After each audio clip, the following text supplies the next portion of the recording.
가이사는 증시 각도기. 네, 안녕하세요. 젊은 투자 증시 나침반 안지원입니다. 네. 화요일인데 화요일 같지 않은 화요일입니다. 목요일쯤 된 것 같아요. 피로감이 쌓여서 그런가요? 네. 오늘 뭐 장도 상당히 피곤하게 하고. 근데 계속 올라서 신기하다 하긴 했는데, 그래서 이제 익숙해질 쯤 되니까 파란불을 장중에 보게 하면서 맞아, 하락도 가능하구나 하는 걸 또다시 깨닫게 해주는 그런 시장이었습니다. 벌써 잊었어? 약간 이런 느낌으로 때려맞는 느낌이었어요. 이게 참 사람 머리가 둔한 게, 그래서 어떤 흐름들이 1년, 2년 지속되면 영원히 계속될 것 같아요. 그렇죠. 참 뇌는 자기 편한 대로 머리를 돌린다는 거. 네. 오늘 뭐 상승폭 대비해서는 많이 축소돼가지고 아쉬웠는데, 그래도 코스닥 장중에 뭐 1% 가까이 이렇게 하락도 했었습니다. 근데 코스피는 그래도 조금 플러스로 깜짝 놀랐어요. 플러스 마감돼가지고. 네. 그래도 뭐 반도체, 대형 반도체는 좀 잘 버틴 것 같아요. 하이닉스나 코스닥은 0.46% 하락해서 마감을 했습니다. 네. 오늘 뭐 수급 큰 특징은 없습니다. 코스피에서는 뭐 개인이 450억 매수, 외국인 900억 매도, 기관이 한 400억 매수했고요. 코스닥에서는 좀 더 컸습니다. 네. 개인이 1,500억 정도 매수했고요. 외국인은 1,300억 매도, 기관이 한 100억 정도 매도를 했습니다. 네, 외국인은 사다가 장 후반 들어가서 쭉 팔더라고요. 네, 오늘 뭐 오전보다는 이제 오전엔 좀 괜찮았잖아요. 시장이 전반적으로 좋았죠. 예, 플러스 1%까지 이제 시장이 갔었는데 이제 쭉 하락을 했습니다. 오늘 은행 업종이 제일 많이 올랐는데요. 카카오뱅크가 혼자 5.4% 상승을 했습니다. 예, 락업 해제 물량이 나왔습니다. 6개월 보호 예수 물량이 나왔는데 오히려 어제 나오고 물량이 더 이상 안 나오니까 오늘은 한 5% 정도 급등을 했습니다. 생각보다 물량이 안 나오니까 아싸 이러면서 반대 구부가 나온 거네요. 네, 오늘 뭐 다른 시중은행들이 이제 거의 그냥 보합세였거든요. 그래서 이제 카뱅이 5% 오른 거는 보호예수 풀어진 영향이 좀 있지 않나 싶습니다. 이것도 이따가 크래프톤 보호예수 해제 물량도 이제 이틀 뒤에 나오거든요. 이거 악재 해소로 보는 거네. 네. 그리고 오늘 삼성증권에서도 이제 오히려 호재로 봐야 된다라고 하는 분석한 리포트가 있었거든요. 그것도 이따 언급을 해드리겠습니다. 크래프톤도 잘하면 그럴 수도 있겠네. 워낙 많이 빠져가지고. 크래프톤은 물량이 전체 상장 주식 수의 한 20% 후반대 정도 물량이 굉장히 많거든요. 일부는 나오겠다, 그 정도면. 네, 나올 수도 있죠. 그리고 의약품 섹터가 두 번째로 상승을 했는데요. 삼성바이오로직스가 오늘 이런 장에 5% 상승을 했습니다. 예, 오늘 중국 관련된 악재가 좀 나왔는데 규제에 오히려 반사수혜를 받을 거란 분석이 나왔죠. 예, 그리고 다른 바이오 대형주들은 좀 많이 올랐습니다. 파미셀 4%, 녹십자 4%, 한미약품 3.5%, 셀트리온 3%, 진원생명과 2% 정도 상승하면서 그래도 의약품 섹터의 대형주들은 좀 많이 상승을 했습니다.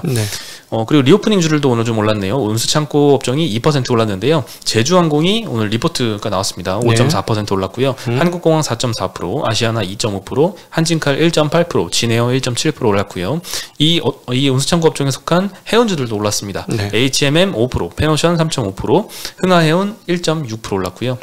제일 많이 떨어진 건 어제에 이어서 이제 진단키트가 좀 약세를 보였습니다. ST 바이오센서가 오늘 6.5% 하락한 영향이었고요. 화학 섹터 여기서는 SK이노베이션이 오늘 5.7% 하락하면서 화학주 섹터 하락을 좀 이끌었습니다. KCC도 마이너스 5%, 송원산업 마이너스 5%, LG화학 마이너스 3.4%, 코스모화학 마이너스 2.6%, 국도화학 마이너스 2.3% 떨어졌고요. 철강금속이 그 다음으로 떨어졌는데요. 대형 철강주들은 그나마 좀 보합세를 유지를 했고 고려아이언이 마이너스 2.6%, 고려제강 마이너스 2.8%, 포스코는 마이너스 0.5%에 그쳤습니다. 네, 그 중국 관련된 악재가 여러 가지가 나왔는데요. 오늘 한국 시장에 좀 가장 큰 영향을 끼쳤던 것 같아요. 일단 미국 상무부에서 중국 기관 33곳을 수출입 미검증 목록에 추가를 했다는 소식이 나왔습니다. 미중 갈등이 다시 재점화되는 게 아니냐 이런 우려를 좀 부각시킨 것 같습니다. 중국 시장에서도 2차전지나 바이오 위주로 좀 하락세가 좀 컸더라고요. 바이오 주식들 작살났습니다. 예, 장중에 마이너스 10%까지 올랐었더라고요. 네, 그래서 오늘 뭐 CATL에 속한 차스닥 지수가 오늘 좀 많이 급락을 했더라고요. 네. 차스닥. 우리가 뭐라고 부르더라. 방금 전에 했는데. 차스닥이라고 안 부르고. 나 갑자기 미치겠네. 소개까지 ETF까지 소개했는데 방금 전에. 중국 마감 때요. 과창판이라고 하죠. 네. 죄송합니다. 과창판. 앞서 이제 중국 마감 보면 중간에 과창판에 어떤 기업이 있고 어떤 정도의 밸류를 갖고 있는지 아주 간단하게 소개했으니까 과창판을 배우고 싶으신, 한번 알고 싶으신 분은 중국 마감 보시면 도움이 되실 것 같습니다. 네, LG 에너지 솔루션도 오늘 장중에 5% 상승을 했었거든요. 근데 갑자기 오후 들어서 쭉 하락하더니 마이너스 반전돼서 하락했습니다. 실적 발표했잖아요. 실적 발표도 있었는데 뭐 지금 2차전지 뭐 배터리 업체들이 전부 다 이제 예상 대비해서 안 나오고 있어요. 컨센 대비해서 안 나온다니까. 설비 증설이 너무 많아. 증설을 계속해야 되는데 이게 화학 업체가 문제가 뭐냐면요. 좋긴 좋은데 돈 번 걸로 또 증설, 또 증설, 또 증설을 해야 되니까 현금 흐름이 밖으로 안 빠져나가요. 그러니까 쌓이질 않아요. 다 재투자 이런 거니까. 근데 위험이 뭐냐면 향후에 CR 당하면, 소위 말하는 단가 인하를 당하면 어떻게 될 것이냐. 그러니까 결국은 반도체처럼 수입 업체 몇 개만 남으면 그 몇 개 업체는 상당한 수익을 내고 그렇지 않은 업체는 상당히 어려워진다. 이런 시나리오는 충분히 그려볼 수 있는 상황이라서 그래서 제가 보기에는 이제 2차전 투자하시는 분은 2차 전지는 그만 쳐다보시고 전기차를 쳐다보셔라. 차라리 전기차 관련을 쳐다보셔라 라는 말씀을 감히 드리고 싶습니다. 뭐 매수매도 추천은 아니고 제 그냥 개인적인 의견은 그렇습니다. 시세가 15배짜리가 나오면 거긴 내가 보기엔 더 이상 보면 안 돼. 그 섹터는 10배 15배 막 이렇게 한번 시세가 난 거 분출한 건 가치 투자자들 손이 안 가는 섹터긴 하죠. 내가 가치 투자자라는 근데 제 경험상으로 그렇게 큰 시세 나오면 몇 년간 시세 없어요. 그 업종은. 네. 근데 이제 딱 이번 실적 4분기 실적이 대체적으로 2차전지 섹터에서 어닝 쇼크가 많이 나왔는데 실적 직후에는 오히려 주가가 플러스 나고 이런 게 대부분이었거든요. 네.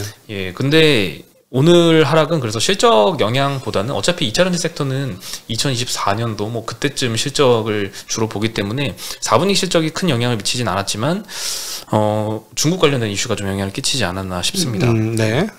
중국은 지금 성장주들이 막 작살이 났어요. 네. 오늘 2.4% 2.5% 뭐 이렇게 빠졌어요. 과장판 창업관. 네. 예, 그리고 추가로 이제 어제 중국 철강 산업의 탄소 배출 정점 시기를 2025년이었는데 2030년으로 연기하는 정책이 발표가 됐습니다. 친환경 정책에 대한 의지 약화로 해석이 되면서 친환경주들이 약세를 보였고요. CATL도 영향이 있었죠.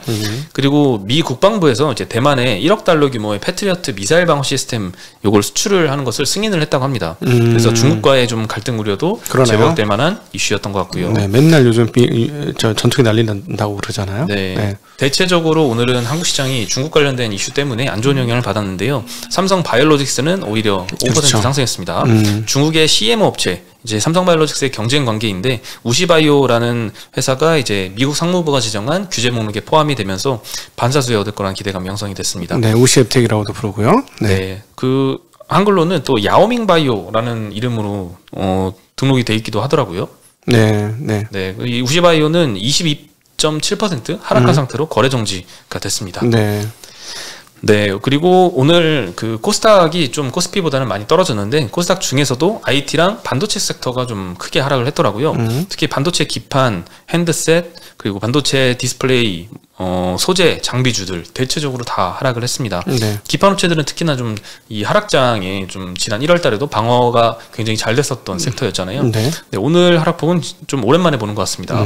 인터플렉스가 마이너스 6%, BH 마이너스 5%, 코리아 서키트 마이너스 4%, 아비코전자, 대덕전자도 마이너스 4%, 심텍 마이너스 3.5%.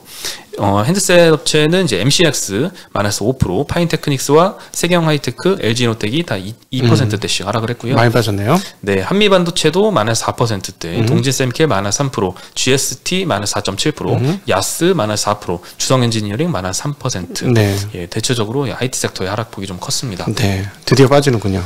예. 네.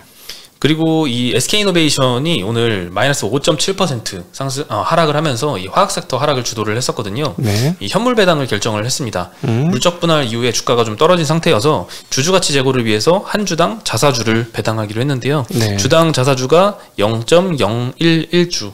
네, 별로 안 되는 10주 갖고 있으면 한 주 받는 건가요? 아니구나. 100주 갖고 있으면 한 주. 100주 받고 있으면 1.1주 받습니다. 네네. 네. 요것도 사실 그렇게 뭐 호재거리는 아니죠. 그리고 이제 SK온 요 자회사 있잖아요. 물적 분할한 배터리 자회사도 프리 IPO 예비 입찰을 마감을 했습니다.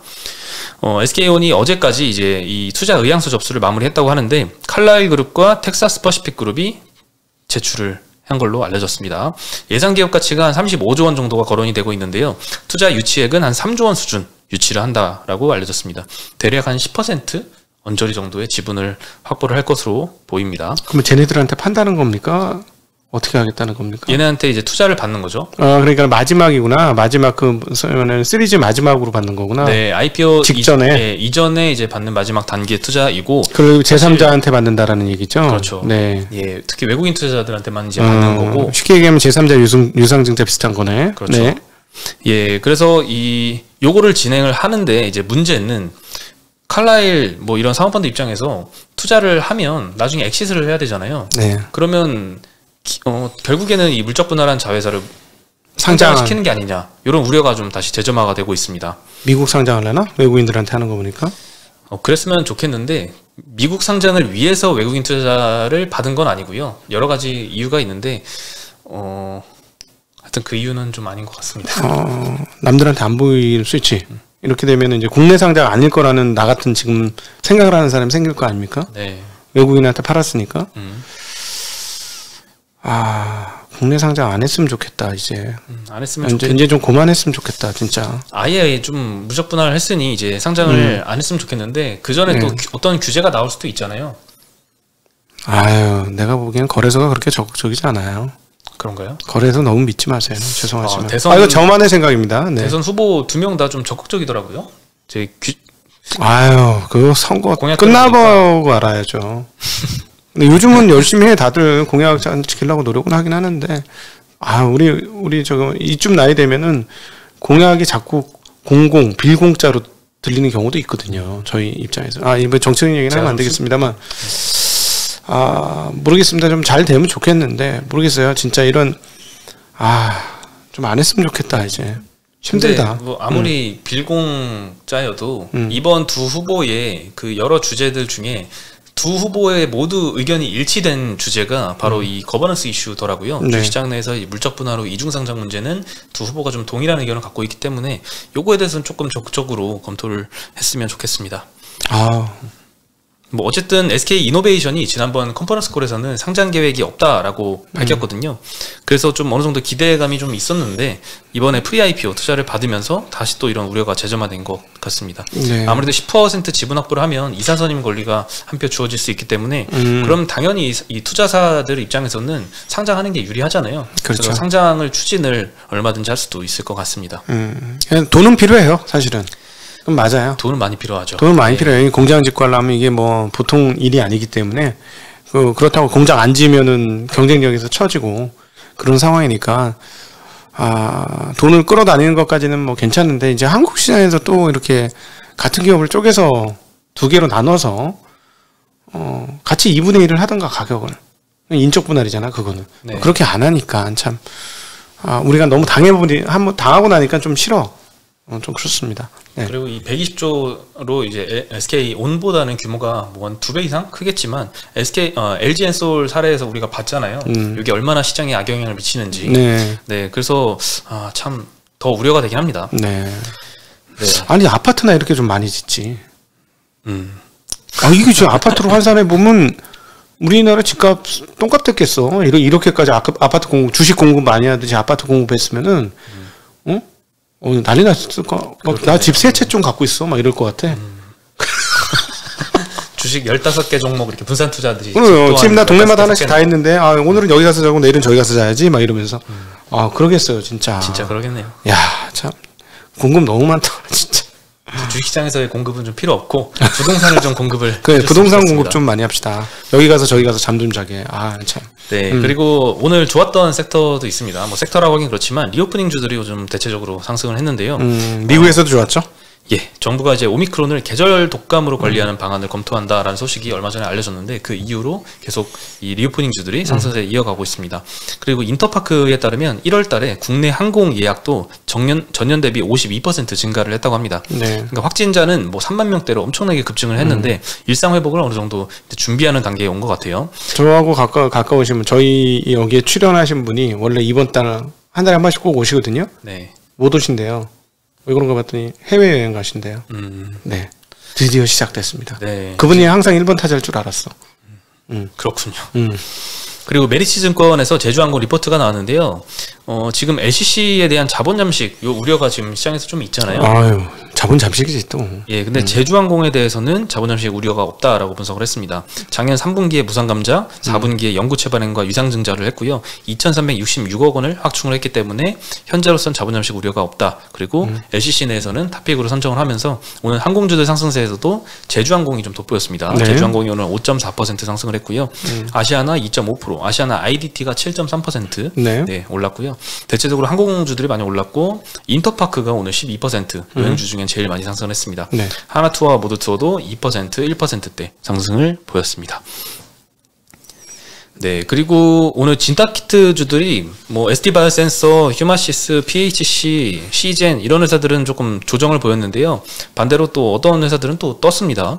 지난 4일에 식약처에 추가로 허가받은 진단키트 업체죠. 젠바디라는 회사가 있는데요. 상장회사는 아닌데 이 회사랑 업무협약 체결한 녹십자 MS가 어제에 이어서 오늘도 상승했습니다. 오늘 16% 상승했고 녹십자도 4% 상승하면서 의약품 섹터 상승세를 좀 이끌었던 것 같습니다. 네. 녹십자 MS가 이제 젠바디에 진단키트를 생산하고 직접 수출도 한다고 합니다. 네, 그리고 크래프톤 이 보호예수 6개월 물량이 내일 모레 10일에 락업 해제가 됩니다. 네. 그런데 오히려 삼성증권에서는 호재다라고 분석을 하고 있는데요. 어제 일단 카카오뱅크의 보호예수 물량이 3억 3,170만 주가 락업 해제가 됐는데 어제 0.6% 상승해서 오늘 5% 추가 상승을 했습니다. 네. 예, 크래프톤은 이제 10일날 상장 주식수의 한 26%에 달하는 물량이 해제가 되는데요. 이 삼성증권에서 오히려 호재다라고 인식하는 이유는 유동 주식수가 늘어나잖아요. 보유수가 해제되면. 네. 그러면 유동 비율 가중 시가총액 방식을 사용하는 코스피 200 지수 이를 추종하는 패시브 수요가 늘어날 것이다 라고 분석을 하고 있습니다. 네. 유동 비율이 늘어나면 이 코스피 200 지수 내 비중도 늘어나겠죠. 카카오뱅크의 예를 들면 코스피 200 내 지수 비중이 코스피 200 지수 내 비중이 0.5%에서 이 6개월 보호 예수 물량 해제를 반영하면 1.2%로 2배 이상 확대가 됩니다. 네. 그래서 추정되는 패시브 수요가 예상 2,800억 수준이다라고 분석을 했고요. 크래프톤도 같은 방식으로 분석을 하면 0.66%에서 이 지수 내 비중이 0.9%까지 높아지면 추정 패시브 수요가 920억 정도다라고 분석을 하고 있습니다. 그 상장하는 회사들 중에 실적이 제대로 나오는 회사 중에 하나는 크래프톤이긴 해요. 네, 그렇죠. 실적은 좋더라고요. 실적 좋죠. 네, 영업이익이 연간으로 환산하면 거의 한 1조 가까이 되고 이제 내년에는 좀 되는 거잖아요. 네. 그런 얘기 나오잖아요. 그러니까 실적은 좋긴 하더라고요, 이 회사는. 네. 그렇죠. 보통 코스피 200의 구성 종목 이 유동 비율 정기 변경은 6월과 12월에 1년에 2번 합니다. 예. 근데 어떤 뭐 합병이나 이런 이슈로 인해서 유동 비율이 크게 바뀔 때는 특별하게 특별 변경도 있는데요. 삼성증권에서는 3월 달에 이제 특별 변경이 있을 것이다. 그래서 3월 11일에 특별 변경이 이루어질 수 있다라고 분석을 했는데 거래소는 일단 특별 변경 계획은 없다라고 합니다. 네. 만약에 거래소 계획이 맞다면 6월 달에 지수 구성 종목 변경이 있겠죠. 네. 네. 크래프톤은 오늘 그래도 1.8% 하락해서 마감을 했고요. 이틀 뒤에 이 보호예수가 해제되면 과연 삼성증권 의견이 맞는지는 한번 확인해 볼 필요가 있을 것 같습니다. 네. 네, 오늘 소식은 여기까지입니다. 네. 저는 좋다가 오늘 말았어요. 네. 그러게요. 오전까지는 좀 했잖아요. 며칠간 좋았는데 아웃퍼폼했는데 오늘 완전 언더퍼폼 해가지고 다시 좋아지지 않겠나 싶습니다. 네. 네, 사실 뭐 어제 미국 시장이 빠졌는데 이 오전에 한국 시장이 좀 1%까지 급등을 하길래 기분이 좋았는데 네. 오버들어서 많이 반납을 했습니다. 중국 시장 흔들리면서 같이 조금 영향을 받은 게 분명히 있는 것 같습니다. 네, 홍콩도 좀 많이 빠지더라고요. 네네, 홍콩 많이 빠졌고요. 네, 네, 금리도 많이 올라왔어요. 주식시장보다 채권시장이 더 아비규환일 것 같아. 맞아요. 요즘 그 소식이 많이 들리고 있는데. 진짜 이건 아비규환. 왜냐하면 우리 그때 한번 그런 얘기했었잖아요. 무슨 날? 학살의 날. 이렇게 표현한 적이 있었잖아요. 이렇게 쭉 빠진 날. 네. 그때보다 더 빠졌어 지금 가격이. 지금 미국 10년물이 1.954%, 한국 10년물은 2.734%입니다. 신기록이에요. 예, 한국 10년물은 거의 10bp 가까이 상승했어요. 네, 그러니까는 뭐 지금 작년 이래 신기록 계속 찍고 있는 거. 계속 신기록 금리 신기록이니까 주가는 계속 가격은 계속 신저점을 찍고 있는 거죠. 네. 골치 아프겠어 운영하시는 분들. 네, 그렇죠. 이제 주식시장도 지금 힘들지만 채권 시장은 더 힘들지. DC형 한번 보셨어요? 제 DC형 마이너스. DC형에 있는 채권 편입해야 되잖아요. 채권형 펀드든 현금이든 30%를 들고 있어야 되잖아요. 채권형 지금 많이 났습니다. 그거는 그 DC형 가입 채권형 들고 있는 중에 처음 일어난 일 아닌가 싶을 정도로. 채권형 펀드도 이게 안전자산이다라는 인식이 많았는데 네. 요즘엔 또 그런 것도 아닌 것 같고 특히 단기채 같은 경우에는 만기까지 이제 보통 보유를 많이 하기 때문에 그나마 네. 조금 덜한데 장기채를 담는 펀드는 마이너스가 좀 그렇죠 것 같습니다. 저희가 작년 가을에 IRP하고 ISA 그 리밸런싱 편지를 쓰면서 그때 채권형 모두 팔고 현금으로 바꾸자고 네. 말씀드렸었죠. 근데 조금 타이밍이 안 좋아서 이랬었거든요. 사실은 분명히 채권 시장 안 좋아했는데 이걸 쓰고 있는 중에 막 폭락을 하는 거예요. 근데 사실 폭락을 하면 반등을 좀 하잖아요. 쓰고 나서 이제 현금 합시다 하고 보냈는데 반등을 좀 했어. 그래서 이랬는데 웬걸 지금 상황이 그때 그나마 그렇게 했으니까 얼마나 다행인가 할 정도로 그때는 한 보합권이었거든요. 먹었던 1.5%나 뭐 1% 이거 뱉어내는 정도 상황이었는데 지금 뭐 하긴 근데 뭐 주식시장에서 뭐 5%, 10%, 20%, 30% 깨지다가 뭐 1, 2% 움직이니까 느낌은 없어. 그렇죠. 네, 채권 시장은 2% 깨지면 무지하게 깨진 겁니다. 지금. 네. 네. 그러면 오늘도 좀 힘겨운 하루를 보내는데 내일장은 좀 기대를 해보면서 네. 오늘 여기서 인사드리겠습니다. 안녕.